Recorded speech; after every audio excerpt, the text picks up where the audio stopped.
السلام عليكم ورحمة الله وبركاته.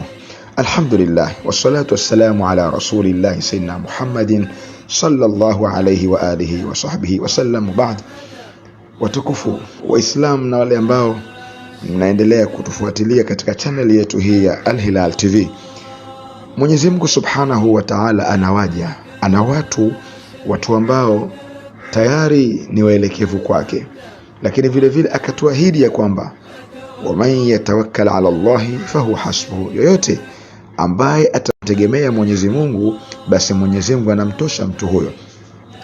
Waman yattaqillaha yaj'al lahu min amrihi yusra, yoyote atakayemcha Mwenyezi Mungu, atakayemtegemea Mwenyezi Mungu kwa kumwogopa na kumtekelezea yale mambo yake, Allah Subhanahu wa Ta'ala atayafanya mambo yake mtu huyo kuwa mepesi, Hivyo basi, ikhwata al-kiram, katika jambo kama hili tuna ushahidi wa mambo kadhaa ambayo yanawapitia waja na hayo yakathibitisha utukufu wa Mwenyezi Mungu Subhanahu wa Ta'ala, na yakathibitisha kwa Mwenyezi Mungu ana waja wake na ana mambo yake anayofanya kwa waja wake, pale ambapo waja hao watakuwa ni wategemezi wa sawasawa kwake Allah Subhanahu wa Ta'ala. Tukio hili la kijana aitwaye Amir Mahdi Mansur, ambaye huyu ni katika mahujaji ambao wameelekea mjini Makka katika awamu hii. Huyu kijana alikuwa ni mwenye kukimbiwa na ndege, kwa sababu kutokana na mashughuliko ya ukaguzi kiusalama katika airport, basi ikawa yeye ni mtu wa mwisho katika wakaguliwa, na hili likamfanya yeye awezi kuikosa ndege yake kwa kukataa rubani kuendelea kumsubiri kutokana na muda kufika katika airport ile ambayo kijana huyo alikuwepo. Tazama mambo ya Mwenyezi Mungu Subhanahu wa Ta'ala. Ndege iliondoka bila ya yeye, na yeye akaambiwa kwamba hawezi kwenda kuhiji mwaka huu.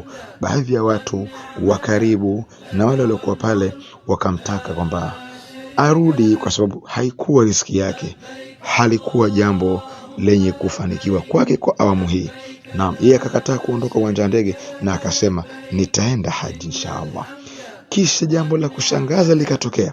Ndege ile ilazimika kurudi mara moja, kisha mara ya pili kutokana na matatizo ya kiufundi. Ndege imeruka lakini haikuweza kuendelea safari, ikarudi kuja kutazama marekebisho katika uwanja wa ndege ule, na ikakataa. Rubani akakataa kumfungulia mlango kuruka naye, akaondoka tena kuelekea kwenye safari. Ndege ile ikakataa tena kutokana na ikhtilafu za kiufundi, ikarudi katika uwanja wa ndege. Na hapo baada ya kulazimika kurudi kwa mara ya pili kutokana na matatizo ya kiufundi, basi rubani alisema sitaki kuruka hadi huyu kijana Amir awe ndani ya ndege. Na hivyo ndivyo Amir alivyoenda katika ibada hii ya hija. Yote haya yanaonesha utukufu wa Mwenyezi Mungu Subhanahu wa Ta'ala na milango yake ilivyo wazi kwa wale ambao watakuwa ni wenye kumtegemea Mwenyezi Mungu kisawasawa. Waman yatawakkal ala Allah fahuwa hasbuh, yoyote mwenye kumtegemea Mwenyezi Mungu basi huyo anatosha. Ni maajabu, lakini si maajabu kwa sababu ni mambo ambayo Allah ameyaahidi. Inna lillahi ibadun idha aradu arada.